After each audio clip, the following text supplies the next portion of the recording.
Right welcome back to big TV digital exclusive. అసలు సైఫ్ అలీ ఖాన్ మిస్టరీగా జరుగుతోంది. అసలు తనపైన దాడి ఎవరు చేశారు అన్న దానిపైన అయితే ఇంకా కేసు క్లోజ్ అయ్యేటట్టు లేదు. ఎవరు చేశారు అని చెప్పి పోలీసులు కూడా అనుమానం వ్యక్తం చేస్తున్నారు. మొత్తం మిస్టరీగా మారింది సైఫ్ అలీ ఖాన్ పై అటాక్ ఘటన. అసలు ఎవరు చేశారనే అంశంపై అనేక ప్రశ్నలు కూడా వెలువెత్తుతున్నాయి. అయితే ఇంట్లో పని వాళ్ళే సైఫ్ పైన దాడి చేశారా అని పలు క్వశ్చన్స్ కూడా రైజ్ అవుతున్నాయి. ఇదే నేపథ్యంలో లేక పని వాళ్ళ సాయంతో ఇంకెవరైనా వచ్చి దాడి చేస్తుంటారా అనే అనుమానాలు కూడా వ్యక్తం చేస్తున్నారు. ఇప్పటి వరకు సీసీటీవీ కెమెరాలో దొరకని ఆనవాళ్లు సైఫ్కు కరీనా కపూర్కు రెండో భార్య మొదటి భార్యతో విభేదాల వల్లే దాడి జరిగిందా అని కూడా అనుమానాలు వ్యక్తం చేస్తున్నారు. అసలు సైఫ్ ఇన్ని పెళ్లిళ్ళు చేసుకోవడం వల్లే ఈ దాడికి పాల్పడ్డా అన్న క్వశ్చన్స్ కూడా రైజ్ అవుతున్నాయి. లేదంటే సల్మాన్ ఖాన్ను బెదిరించిన గ్యాంగే దాడి చేసిందా అన్న పలు అనుమానాలు కూడా వ్యక్తం చేస్తున్నారు. అయితే దాడికి కొన్ని రోజుల ముందే పని మనుషుల సాయంతో మరో వ్యక్తి ఇంట్లోపలికి ప్రవేశించినట్టు కూడా అనుమానాలు వస్తున్నాయి. సైఫ్తో పాటు పని మనిషికి కూడా కొన్ని గాయాలు జరిగాయి. అయితే బాంద్రా పోలీస్ స్టేషన్లో పని మనిషిని విచారిస్తున్నారు పోలీసులు. ఇంతే కాకుండా దాదాపు 2 గంటలకు పైగా పని మనిషిని విచారణ కొనసాగిస్తున్నారు. అయితే దొంగను మొదటిసారి చూసింది పని మనిషే కాబట్టి దాడి జరిగిన సమయంలో ఇంట్లో సైఫ్తో పాటు కరీనా మరియు వాళ్ళ 2 పిల్లలు డక్ నుంచి దొంగ ఫస్ట్ సైఫ్ వాళ్ళ పిల్లల గదిలోకి ప్రవేశించినట్టు కూడా అనుమానం వ్యక్తం చేస్తున్నారు. అన్ని కోణాల్లో కూడా దర్యాప్తు చేస్తున్నారు.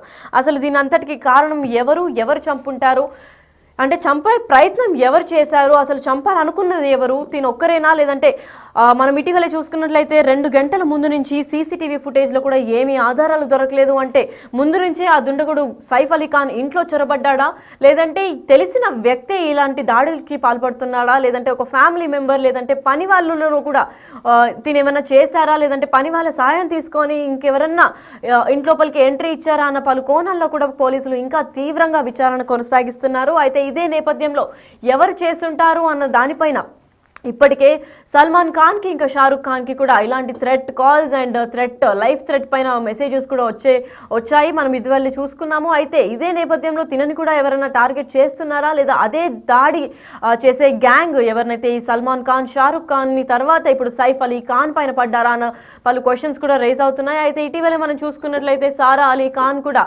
లీలావతి హాస్పిటల్కి వెళ్ళారు. అయితే ఆ హాస్పిటల్కి వెళ్ళిన తర్వాత ఏమొచ్చింది క్లారిటీ అన్న దానిపైన సారా అలీ ఖాన్ కూడా ఇంకేం మాట్లాడలేదు. సారా అలీ ఖాన్ ఇప్పుడు బయటకు వచ్చిన తర్వాత ఏమైనా నిజాలు బయట పెడతారా లేదా అన్న దానిపైన కూడా చాలా ఉత్కంఠ నెలకొనింది. అయితే ఇదే నేపథ్యంలో ఒక అఫీషియల్ స్టేట్మెంట్ కూడా కరీనా కపూర్ రిలీజ్ చేశారు. 12th ఫ్లోర్ అంటే బాంద్రాలో 12th ఫ్లోర్లో నివసిస్తున్న వీళ్ళ ఇంట్లో రాత్రి ఈ ఘటన చోటు చేసుకుందని తెలిపారు. రాత్రి 2 గంటల నుంచి 2:30 గంటల సమయం వరకు ఇది జరిగింది. అయితే ఇదే నేపథ్యంలో 12 o'clock నుంచి 2 o'clock దాకా సీసీటీవీ ఫుటేజ్ వెతికినప్పటికీ ఏమీ ఆధారాలు కూడా కనపడలేదు. అయితే దానికి ముందే ఎవడైతే దుండగుడు ఉన్నారో తను లోపలికి వచ్చేసారా ఇంట్లోపలికి లేదంటే ఆల్రెడీ ఇంట్లో పనిచేసే వాళ్ళే తినిపైన దాడి చేశారన్న క్లారిటీ ఇంకా రాలేదు. సైఫ్ అలీ ఖాన్కి అయితే మొత్తం బాడీ పైన 6 చోట్ల కత్తిపోట్లు ఉన్నాయి. ఒకటైతే తీవ్రంగా చాలా డీప్గా వెన్నెముక పైన కూడా అయింది అని చెప్తున్నారు. అయితే ఇంత ఘోరంగా దాడి చేయాల్సిన కారణం ఏంది అని అర్థం కావట్లేదు. అయితే ప్రస్తుతం అయితే వీళ్ళకి పని మనిషికి ఇంకొక వ్యక్తికి అంటే ఆ దుండగుడికి ఇంకా పని మనిషికి గొడవ స్టార్ట్ అయింది. అయితే ఆ ఘర్షణను ఆపేద్దామని చెప్పి ప్రయత్నించిన సైఫ్ అలీ ఖాన్ పైన దాడి చేస్తున్నాడు అని చెప్పి అక్కడ వాళ్ళు స్టేట్మెంట్ కూడా ఇచ్చారు. అయితే అసలు గొడవ ఎందుకు స్టార్ట్ అయింది, పని మనిషి ఇంకా దుండగుడు ఎవరు, దుండగుడు ఇంకా పని మనిషి ముందు నుంచే ఎవరైనా తెలిసి ప్లాన్ చేసిన ఇదా లేకపోతే సడన్గా వాళ్ళు గొడవ స్టార్ట్ అయిన తర్వాత తిను వెళ్ళి కాపాడుదాం లేదంటే శాంతిపరుద్దాం అని చెప్పిన నేపథ్యంలో తినపైన అటాక్ చేశారా లేదంటే తినని అటాక్ చేయడానికే ఆ గొడవ స్టార్ట్ అయిందా అన్న దీనిపైన కూడా పోలీసులు గత 2 గంటలుగా ఆ పని మనిషిని కూడా తీవ్ర స్థాయిలో విచారిస్తున్నారు. అయితే ఇదే నేపథ్యంలో తను మాత్రం కాకుండా ఇంకో 5 కూడా పని వాళ్ళు ఉన్నారు. వాళ్ళందరినీ కూడా కస్టడీలో తీసుకొని ఒకరి తర్వాత ఒకరిని ఇన్వెస్టిగేట్ చేస్తామని చెప్పి ఇప్పటిదాకా పోలీసులు తెలిపారు. ఇదే నేపథ్యంలో అఫీషియల్ స్టేట్మెంట్ కూడా ఇచ్చింది. ఎస్పెషల్గా ఫ్యాన్స్ అండ్ మీడియాకి కూడా ఎటువంటి హడావిడి చేయొద్దు అని చెప్పి కరీనా కపూర్ ముందుగానే హెచ్చరించింది. ఎందుకంటే కొంచెం పేషెంట్గా ఉంటే ఈ కేసుని సాల్వ్ చేయొచ్చు, ఎవరు చేశారు ఎందుకు చేశారు అన్న దానిపైన కూడా క్లారిటీ వస్తుంది. ప్రస్తుతానికైతే సైఫ్ అలీ ఖాన్కి తప్ప ఇంకా ఫ్యామిలీలో అంటే కరీనా కపూర్ ఇంకా వాళ్ళ 2 కూతుర్లు కూడా ఉన్నారు. వాళ్ళిద్దరికి కూడా ఎటువంటి గాయాలు కాలేదు, 3 కూడా సేఫ్గా ఉన్నారు అని చెప్పి తెలిపారు. అయితే ఏమీ ఆందోళన పడాల్సిన అవసరం లేదు. సైఫ్ అలీ ఖాన్ కూడా ఇప్పుడు హాస్పిటల్లో చికిత్స పొందుతున్నారు. తన సర్జరీ అయిపోయిన తర్వాత నిజాలు బయటకు వస్తాయి, ఎవరు చేశారు ఎందుకు చేశారు అని చెప్పి పోలీసులు కూడా 7 టీమ్స్ అంటే 7 బృందాలుగా విడిపోయి కూడా తీవ్ర స్థాయిలో ఇన్వెస్టిగేషన్ చేపడుతున్నారు.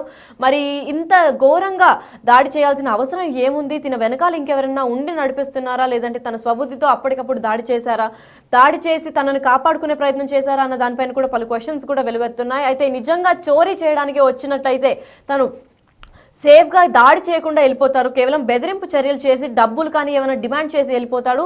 కాకపోతే ఈ దుండగుడు ఎవడైతే 6 సార్లు కత్తిపోట్లు పొడిచారో మరి ఎందుకు దాడి చేయాలనుకున్నారు? మరి నిజంగా తన పైన మర్డర్ ప్లాన్ ఏమైనా చేశారా, లేదంటే చంపేద్దామనే దాడికి పాల్పడ్డారా, లేదంటే దొంగతనంకి వాళ్ళ ఇంటికి వచ్చారా అన్న దానిపైన అయితే ఇంకా పోలీసులు విచారణ కొనసాగిస్తున్నారు. అసలు ఆ దుండగుడు ఎవరు, ఎందుకు చేయాల్సి వచ్చింది అని చెప్పి, ఎవరితో అయితే ఏ పని మనిషితో అయితే తను కొట్లాట అంటే ఘర్షణ మొదలైందో ఆ పని మనిషిని గత 2 గంటలుగా కూడా విచారిస్తున్నారు. అయితే తను ఏమైనా క్లూస్ విడిస్తే తప్పకుండా ఇది ఎవరు చేశారు, ఎందుకు చేశారు, ఒకవేళ చేయిస్తే ఎందుకు చేయించారు, దీనివల్ల వాళ్ళకి ఏం బెనిఫిట్ వస్తుంది అని కూడా పోలీసులు తెలుపుతారు. ఇంతే కాకుండా ఇప్పటికే సైఫ్ అలీ ఖాన్ ఫ్యామిలీకి కూడా సెక్యూరిటీని ఏర్పాటు చేశారు.